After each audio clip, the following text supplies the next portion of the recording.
Hello guys, welcome to this video. So in this video I will show you if you are getting this error message.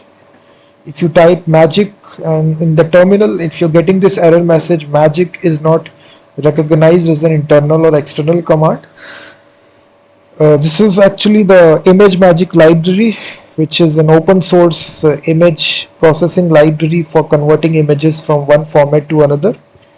So for this you should have image magic installed to fix this error message. So just go to image magic website. If you haven't installed it, if you haven't downloaded this, just download this tool.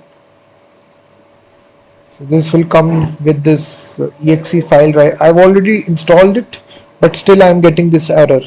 So by default image magic is stored inside your C drive.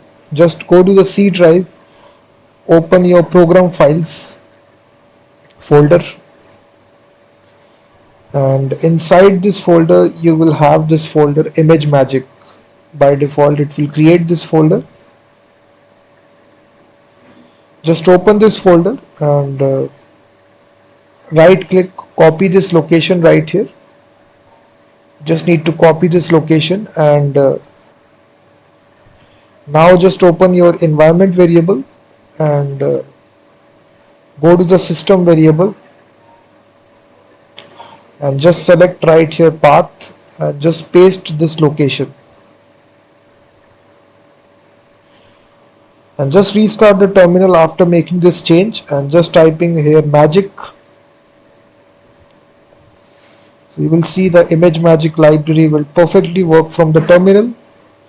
So in this easy way you can do this. Thank you very much for watching this video, and also check out my website freemediatools.com, which contains thousands of tools regarding audio, video and image.